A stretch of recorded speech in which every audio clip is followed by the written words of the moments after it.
बच्चों, कैसे हैं आप सब? मैं उम्मीद करती हूँ आप अपने अपने घरों में स्वस्थ हैं, सुरक्षित हैं।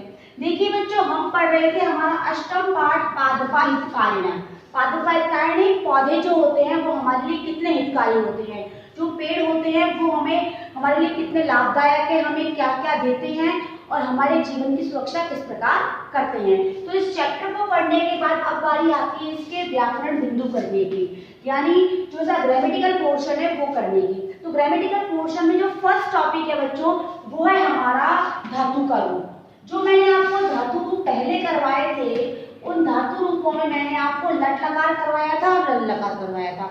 दो लकार करवाए थे, लट लकार अर्थात वर्तमान काल और लल लकार अर्थात भूतकाल। ये दोनों लकार करने के बाद आज बच्चों मैं आपको लट लकार वापस करवा रही हूँ, लेकिन कुछ स्पेसिफिक चीजें बताकर कि कुछ अलग क्या होता है संस्कृत में लट लकार को लेकर। तो देखिए बच्चों, ये गम धातु का लट लकार है, ये आपको ऑलरेडी आता है और इसको आप समझ भी जाएंगे। लेकिन जो अब मैं अगला बताने वाली हूँ वो आपको अभी समझ नहीं आएगा। देखिए, दूसरा है आपका लट लकार, लब धातु का लट लकार। अब ये लब धातु का लट लकार और गम धातु लट लकार में डिफरेंस क्या है?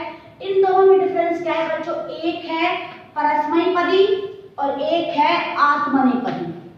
आप पूछोगे परस्मैपदी और आत्मनेपदी क्या होती है? हम जब क्रिया करते हैं, ये आपको पता है ना कि जो धातु रूप होते हैं वो क्रिया को इंडिकेट करते हैं, ये आपको अच्छे से पता है।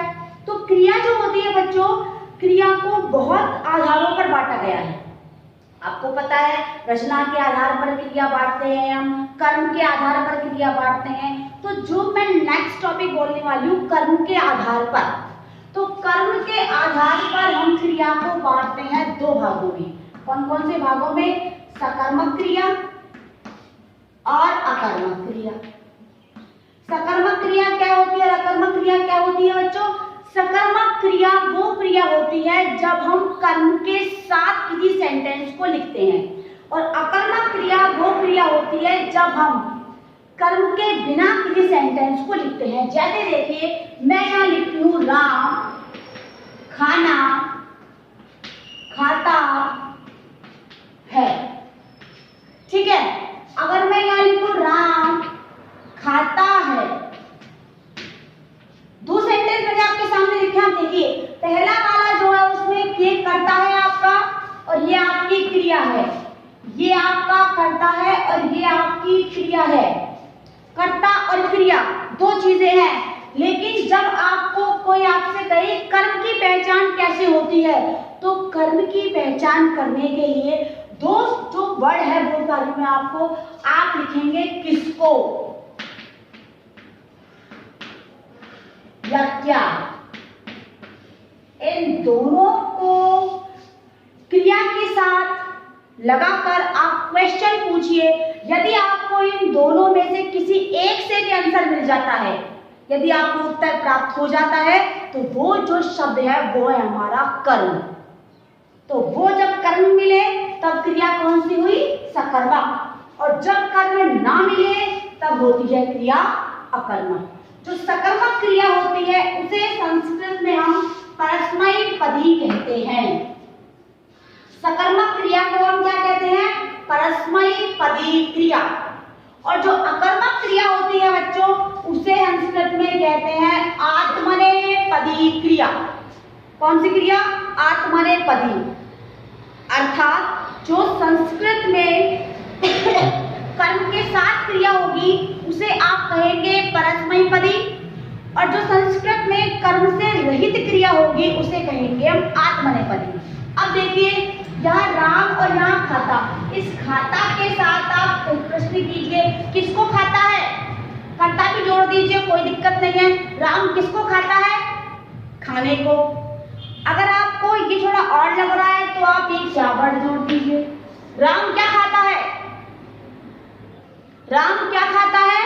राम खाना खाता है। ये खाना जो है ना, ये क्या है आपका? कर्म। खाना क्या है आपका? कर्म। समझ में आ रही है मेरी बात? यानी क्रिया और कर्ता दो चीजें आपको सेंटेंस में मिलती ही मिलती हैं। लेकिन यदि आप क्रिया के साथ किसको या क्या शब्द जोड़कर प्रश्न पूछते हैं और आपको उत्तर प्राप्त होता है, तो जो आपको उत्तर प्राप्त हुआ है वो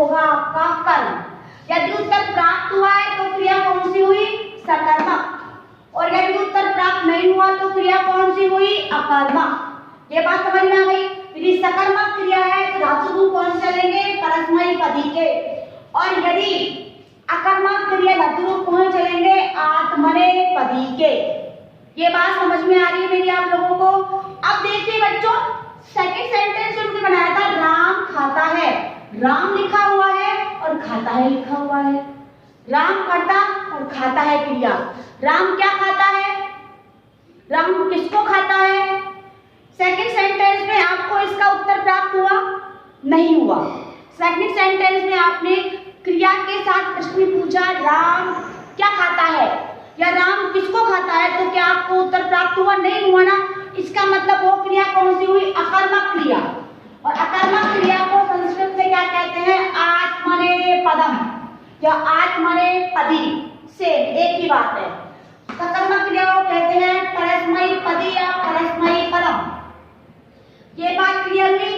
कर्म के आधार पर जो क्रिया के दो भेद होते हैं, सकर्मक और अकर्मक, उसमें से सकर्मक जो क्रिया होती है संस्कृत में उसे हम परस्मैपदी कहते हैं, और जो अकर्मक क्रिया होती है संस्कृत में उसे हम आत्मनेपदी कहते हैं। बात समझ में आ रही है? अब देखिए इनके रूप चलते कैसे हैं। हम धातु रूपों की बात कर रहे हैं, तो जिस प्रकार मैंने इस आपको यहाँ पर जब लट लकार करवाया था परस्मैपदी का, तो कुछ प्रत्यय बताए थे।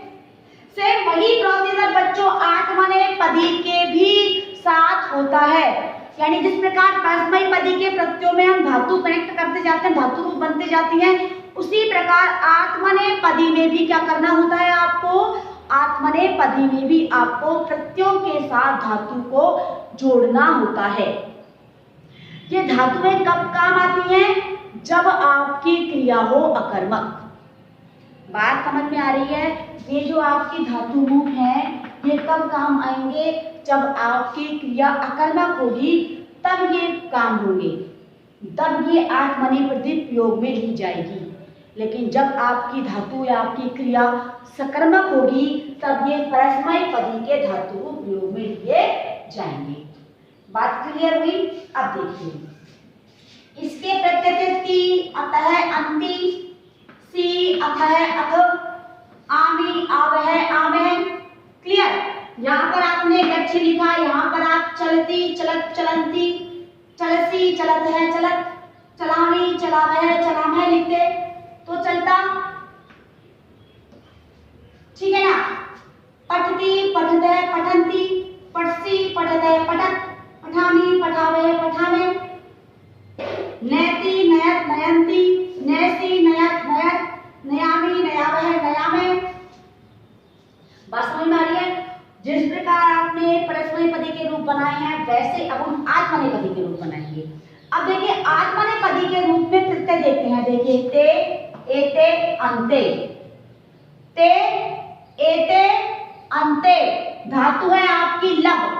लब में ते लगाया तो लबते, लब में एते लगाया तो लभेते, और लब में अंते लगाया तो लभंते। से, एथे, एध्वे। से, एथे, ध्वे। समझ में आ रही है? से यानी लब से, लबे थे, लबध्वे। अब यहां हुआ ए, आवहे और आमहे, तो ए से बना लबे, आवहे से बना लबाभे, और आमहे से बना लभामहे। ये आपकी धातु है, वो है आपकी आत्मनेपदी धातु। आत्मनेपदी धातु में एक रूप वो बनाते हैं हम सेव धातु का। सेव धातु भी क्या होती है? आत्मनेपदी। बच्चों कुछ धातु ही होती हैं, कुछ क्रियाएं होती हैं आत्मनेपदी और परस्मैपदी। आपके दिमाग में एक कंफ्यूजन अगर क्रिएट हो रहा हो तो मैं एक बात बता देती हूँ आपको। आप ये सोच रहे होंगे हमें पता कैसे चलेगा कि परस्मैपदी धातु कौन सी है और आत्मनेपदी धातु कौन सी है? अगर ये सवाल आपके दिमाग में आ रहा है तो देखिए कुछ धातुएं स्पेसिफिक रूप से आत्मनेपदी के रूप के लिए ही बनी होती हैं और कुछ धातुएं परस्मैपदी के लिए बनी होती हैं। जितनी भी धातुएं आपने आज तक पढ़ी हैं वो सब आपने पढ़ी हैं परस्मैपदी की, लेकिन आज मैं आपको आत्मनेपदी इसलिए करवा रही हूँ क्योंकि आपको ये पता होना चाहिए, जो बेसिक नॉलेज है संस्कृत में उसमें ये होता है कि परस्मैपदी और आत्मनेपदी धातुएं क्या होती हैं।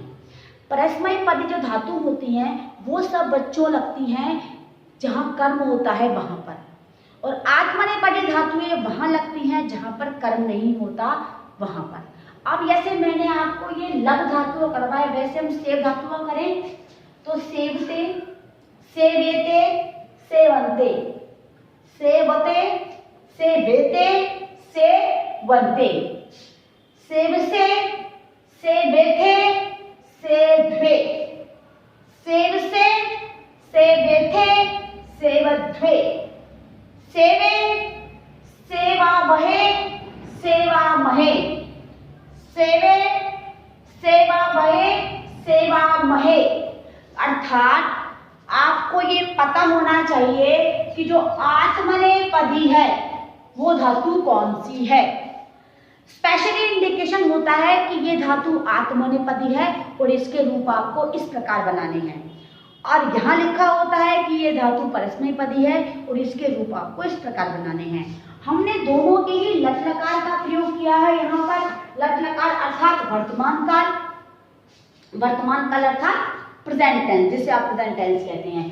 तो ये जो आपकी गम धातु पर लट लकार है ये परस्मैपदी धातु है, और ये जो लघु धातु पर लट लकार है ये आत्मनेपदी धातु है। इस गम धातु के साथ हमने जो रूप बनाए थे वो चल के बनाए थे, खाद के बनाए थे, नी के बनाए थे, आपने बना लिए थे।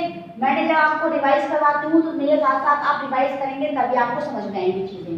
और जब हम लघु की बात कर रहे हैं तो लघु के साथ हमने सेव धातु के बनाए हैं। तो जिस प्रकार यहाँ लघु के बने हैं उसी प्रकार यहाँ सेव के भी बन सकते हैं, क्योंकि दोनों धातुएं कौन सी हैं? आत्मनेपदी। आत्मनेपदी अर्थात अकर्मक क्रिया। तो ये बात आपको क्लियर हो गई कि परस्मैपदी आत्मनेपदी में डिफरेंस क्या है, परस्मैपदी कहाँ प्रयोग में ली जाती है, आत्मनेपदी कहाँ प्रयोग में ली जाती है, और दोनों ही धातुओं का प्रयोग यदि हम किसी सेंटेंस में करते हैं तो कहाँ पर किसका प्रयोग होगा ये भी आपको समझ में आ गया होगा। और सेकंड थिंग बच्चों ये कि आपको ये पता होना चाहिए कि दोनों के प्रत्यय कौन से हैं। जब आप दोनों के प्रत्यय याद कर लोगे तब आपको धातु के साथ कनेक्ट करके धातु रूप बनाने में कोई परेशानी नहीं आएगी। मैंने आपको पहले भी बताया है कि आप किसी भी चीज को रटे ना, चीजों को समझें। जब आप चीजों को समझेंगे तभी आप चीजों को प्रॉपर कर पाएंगे। जब हमने यहाँ अति वाले पोर्शन किया था ये लट लकार का गम धातु का, तब भी मैंने आपको फर्स्ट जो हमारा लेसन हुआ था क्लास हुई थी उसमें आपको यही बताया था हमारी क्लास में कि आपको प्रत्यय याद करने हैं। धातु आप कनेक्ट करते जाएंगे, धातु रूप आपके बनते जाएंगे। सेम वही बात मैंने आपको यहाँ बताई है कि यहाँ पर भी आप प्रत्यय याद करेंगे, धातु रूप आपके बनते जाएंगे। धातु आपको दी जाएगी सेव धातु का ये रूप कौन सा है, से धातु आत्मनेपदी है ये भी कहा जाएगा आपको, क्योंकि आपको अभी पता नहीं है आत्मनेपदी कौन सी होती है, परस्मैपदी कौन सी होती है। कई बार ऐसा होता है कंफ्यूजन क्रिएट हो जाता है, तो उसके लिए आप उसका सोल्यूशन ढूंढने की कोशिश करें। आप हमेशा याद रखें कि आत्मनेपदी के प्रत्यय अलग होते हैं, परस्मैपदी के प्रत्यय अलग होते हैं, और साथ में ये याद रखें कि सकर्मक क्रिया कौन सी होती है, अकर्मक क्रिया कौन सी होती है। तो आप इसको अपनी कॉपी में लिखेंगे, इन दोनों के प्रत्यय को याद करेंगे। आज की क्लास में इतना ही। Thank you and have a nice day.